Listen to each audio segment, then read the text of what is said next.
Hey guys, welcome back to my channel, and welcome to my channel if you are new. I'm so sorry that I did not get an 8-month update up sooner.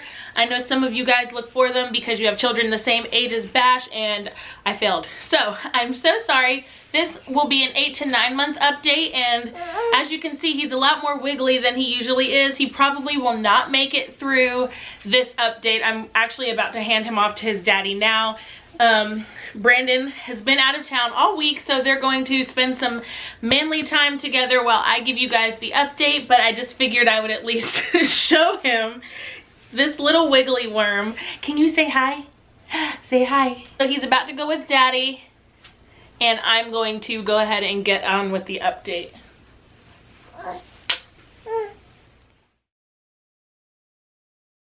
So because Bash is about to be 9 months on Saturday, he has not had his official well update yet. That is in a couple weeks, or well check. And so he will be, you know, officially weighed and measured and all of that there. But I did weigh him on my scale, and he was 19.6 pounds, and this was after a meal and in a onesie. So I think that that's about accurate for him. He's not, I always thought he was a big baby, but he's not overly chunky or anything anymore, so that seems about right.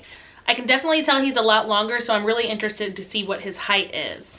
He still has dark brown eyes, black hair. He now has 2 bottom teeth and 2 top teeth. The 2 top teeth poked through on April 13th, and I tried to write down excuse me, the dates for you all so you would know when this all happened. But his 2 top teeth finally came through. That standard, you know, baby bald patch that they get in the back from laying down is completely filled in, and he's about 9 months, and he has a head full of curly hair.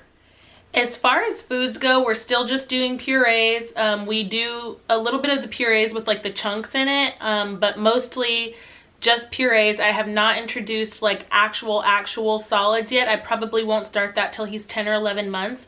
I asked my cousin what she did. I kind of look up to her because she has a baby a little bit older than Bash, and she said she waited until closer to a year and her baby did just fine. I know a lot of you guys have been encouraging me to try like the baby-led weaning style. I'm just not ready yet. He's totally fine. I don't feel pressured at all. So if you're like me, I don't know, Bash will be eating purees at 5. Like, just kidding, but you know what I mean. I'm not pressuring him to eat real bits and chunks of food at this point. As most of you guys know, at this point, he is no longer breastfeeding, and that was not my choice. It was solely him. He just stopped latching, and I will say that my supply did drop, and I talked about this in his 6-month update. My supply dropped when I attempted to start getting in shape, and I immediately stopped working out, and I did what I needed to do to build my supply back up. I don't know if it ever came back quite as it once was, but not long after that he slowly just stopped nursing as long. And so I started supplementing with the formula, which we use Earth's Best, the red container. And then after a while, I think he just started to realize drinking from a bottle is a lot easier than breastfeeding. It doesn't require as much on him physically, I guess, in his mouth, so he wouldn't even stay latched for an entire minute. And so I kept forcing it upon him, and he wouldn't stay latched, and I knew, okay, it's time, like he's done. And I know that some babies do that, they just wean themselves. I've heard that, it's happened to my best friend, and so I just feel better because I know I would have probably felt guilty if I stopped him from breastfeeding. I would have stopped him around a year, but I would have felt guilty if I stopped it and he truly wanted it still and was crying for it, and I wasn't giving it. So I'm glad that it kind of came down to him making this decision on his own, because it just made it easier on me. And even though I didn't love breastfeeding, I still felt like a little like, oh, he doesn't want me, or I don't know, whatever. Like I said in my past vlogs, fed is best. If you breastfeed for 2 weeks, 6 months, 8 months, a year, 15 months, you've done a good job. I will talk about his feeding schedule in just a moment. It'll go along with the nap schedule and how I get him to sleep and stuff like that in just a little bit. I just kind of want to blaze through the other things that he's doing right now. As far as words and understanding and things like that, he is still saying daddy, hi, and hey pretty much only. He will not say mama at all. I don't know what I have to do to get my baby to say mama, but it's just not happening. And I see babies younger than him saying it all the time, and it's just not working. And I know one day it'll be such a special day when he finally says it. I'll probably start crying. Hopefully I'm vlogging and it happens on camera, because I'd love to, you know, have that moment forever. But soon enough he will start saying mama, and it'll be the best day ever. He has said baby, and I've been trying to get him to say it again and again, but he won't say it again, so I'm gonna knock that off the list for words right now. And we'll see what happens. Hopefully he'll have some new sounds and things for me to share next month. So around April 22nd, that's the day that I wrote down, is when I noticed that he understood the word no. And now that he's a lot more mobile, there's a lot of saying no, just so that he understands like that's not something he's supposed to touch or be doing. And he seems to be doing really well with it. I try not to yell it out at him because I don't want to scare him, but I'm, you know, firm like no Bash or no Sebastian. And he usually will go the other way. Sometimes he'll try to play and give you a smirk and keep doing what he wants to do. And, you know, I have to go over to him and say, no, baby, no. And I do that because I want him to learn early what he should and should not be into. And some people may say that it's too young. I don't ever think it's too young to start learning. And yeah, he seems to be understanding that really well. And I also say yes and yay when he's supposed to be doing something he should be doing. He also understands a few phrases like come here or come to mama. I've been saying come to mama since he started rolling, and so I'm pretty sure he understands that, just as because I've just been saying it for so long. He also understands give me a kiss, and that's been so sweet. He's still super affectionate. He gives lots of hugs and kisses, loves to cuddle, and he just like, you really know that he loves us now. And this has like been the best month or two. These months have been my favorite because his personality has really started to come through, and he's hilarious. As far as his temperament and personality and the things that he's doing right now, he is still just the happiest baby. I mean, if he's crying, it's usually for a reason, not just because he wants to be. Like some babies will cry and it's like, why are you crying? Everything is fine. You're not wet. You're not, you know, no poop, nothing. But he's always smiling. He'll cry if, well, the biggest thing right now is he hates being put into his high chair. That started couple months ago and has progressively gotten worse. He will full-blown cry, but as soon as he's in and the tray is snapped on, he stops. I don't know why he does it, but that and getting into the high chair into the car seat have been struggles lately.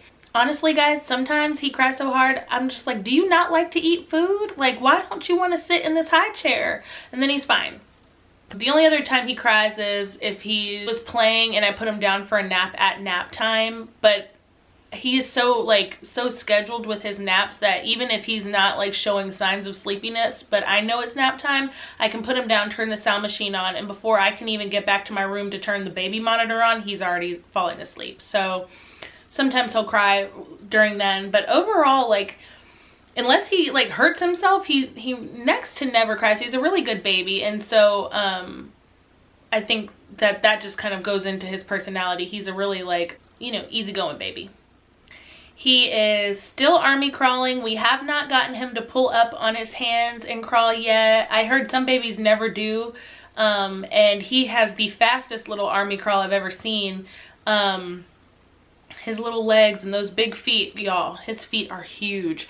He came by it honestly though. Brandon and I both have big feet, but like his feet are so big. But either way, they propel him forward when he's army crawling, and his little arms and elbows are going, but he hasn't pushed up on his hands. And of course, if y'all follow me on Instagram, you see he is pulling up on everything. And it's funny because he can't get himself back down, and so he'll pull up with confidence and then just start and start bouncing in place, and that's like, come get me down right now, I'm gonna start falling. But I'm hoping that he'll walk soon. I have one of my subscribers told me that their baby is 9 months and walking, and I've seen that happen on Instagram with other moms that I follow. So I'm hoping, even though I don't know if I'm even ready for it, I think it'll just be so cool if he starts walking soon. Okay, so now I want to talk about the stuff that I know that a lot of you guys have been asking about, and that is sleeping and napping and his eating schedule and how I get him to sleep through the night. Ash first slept through the night the week I got back from Vegas, and it was probably 2 nights after, and I remember Brendan was traveling for work, and I just thought, oh my gosh, I'm still so exhausted from the trip. Like, am I gonna hear the baby monitor if he starts crying? Some nights he cries and I never hear it, and Brendan always gets up with him in the night. And so I was really panicked about not hearing him cry. And so I turned the baby monitor up as loud as I could and laid it right next to my face, you know, in bed with me. And I woke up the next morning and I shot up out of bed. I was like, oh my gosh, like, I didn't hear him. He was probably crying in the night. He's probably starving. And I looked at the monitor and he was still sleeping. And I couldn't believe that he had slept, I think the first night was 11 hours, or he did 11 one night and 12 the other. And I can't remember if it was 12 first and then 11, or 11 and then 12. But either way, he slept the entire time, and I was just shocked. And I waited, and he woke up pretty much right at that mark, and I went into his room to see if he had like tear stains on his face or if his eyes were puffy, which, by the way, if you're wondering about the puffy eyes from the vlog, he only had the puffy eyes from crying. He had like he was in rare form on Mother's Day and was crying like outrageously. Like I said, he doesn't do, but he did that day. He missed nap time by 3 hours and was just out of whack. And the crying caused his eyes to get puffy when he woke up from the nap. Back to what I was saying though. I was checking his face to see if he was puffy from crying or anything, any indication that he was just suffering in the night, and I didn't hear it, and there was none. And I was so happy, and I fed him. He was starving when he woke up. He did whine a little bit then because he was just so hungry, but I mean, wouldn't you be hungry after 12 hours?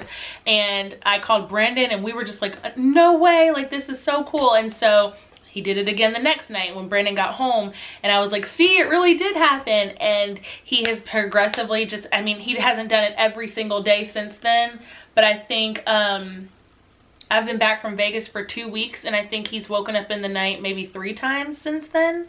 So I think we have finally hit our stride. It has just been the best thing ever. You moms out there know what I'm talking about, and some of you dads probably do too, because having broken sleep, and I'm saying this for the moms or for the women who watch these videos and don't have children yet, having your sleep broken every single night for months it like takes a bit of your soul, honestly. Like, it's so hard. It is so hard. And if you're the mom in this situation and you carried that baby, I mean, you probably weren't getting sleep for weeks leading up to the baby being born. I know for the last 10 weeks of my pregnancy, I wasn't sleeping through the night because I was sleeping sitting straight up like this, and because of the heartburn and the reflux, or to keep it at bay. And so my sleep was broken from that. Then I was in pain, or I was getting up to use the bathroom, or whatever, you know, whatever happens when, you know, you're about to give birth. And then after you give birth, there's just no sleeping at all. And then once your baby finally starts sleeping, then you hit the 4-month regression and you're back to being up all night again. And then, you know, you're still doing feedings and still doing feedings 2 to 3, especially if you're breastfeeding, because it's just not enough food. And then finally you hit that sweet spot, or some parents do, and we have finally hit it between, I guess, 7 to 12 months, somewhere in there. You hit that sweet spot, and let me tell you, I have never looked better. I have never slept better. I've never felt better. Everything is better. My teeth are whiter. My hair is straighter. My pants fit better. Life is better when your baby is sleeping through the night. Everything about life, even stuff that has nothing to do with it, is so much better. Trust me. Okay, so when he was 3 months, I decided we needed to nap train, and that was when I was told that you can start manipulating baby's schedule. So I followed BabyWise. I loved BabyWise because they give you schedules for pretty much every week of your baby's life. I was a little bit psycho and followed this schedule rigidly. But the schedule that I had him on at 3 months, I put him down for a nap even when he didn't show signs of sleepiness. And we created a nap time routine. For probably the first week and a half, it was a little rough go because he would cry. I would wait 7 minutes and then I would go in and soothe him. And then I would do that, and every 7 minutes, if he kept crying, I'd go back in and eventually he would stop. And then 7 minutes turned into 10 minutes. And then 10 minutes turned into 12 to 13 minutes. And then finally, I never had to go back in. He would just kind of roll around until he got sleepy. And this was at three months. And by the time he hit 4 months, we were smooth sailing. He knew when it was nap time. It was really important to me to get him on a schedule because I knew when I could run errands and when I needed to be home, or when, you know, I needed to breastfeed or whatever. And I work better off schedules. So I was very rigid. I don't know if that's, you know, a good recommendation. If you're desperate, maybe it is, but it's what I did. And I truly think that that helped lay the foundation for where we are now. So right now we're getting up at 8 o'clock and he immediately gets a bottle. And this was before he would start sleeping through the night as well. He would get a bottle. And what I think ultimately helped us was adding more ounces to his meals. I added about 2 ounces to everything I started giving him. And I really truly believe that babies can regulate their calorie intake, and when they're not getting enough food, that's why they're waking up in the night. And by not enough food, I mean during the day. And so once I started upping those calories for him, that's when I noticed a huge change. And I started doing that consistently right around the time I was leaving for Vegas and when I got back. And so, but this is the schedule. I'll say it and then I'll give the details later, so if you guys want to write it down. And I have it written in my phone so that I don't get it wrong. But I'm going to tell you how much, when he wakes up, goes to sleep, and how much food I'm giving him. And this is for a baby his age. So, if your baby is a little bit younger or older, just kind of manipulate the ounces to what they're supposed to have at that age, because I don't want to tell you to overfeed your baby or underfeed him. But for Bash, he wakes up at 8 a.m. He gets to a 6 to 8 ounce bottle. At 9 a.m. he gets a 1/4 cup of oatmeal and 2.5 ounces of a fruit puree. At 10 a.m. he goes down for his first nap. At 12 p.m. he wakes up, so that's a 2-hour nap. So if you're not doing it at these times, you can still know it's a 2-hour nap. And he gets a 6 to 8 ounce bottle at 12.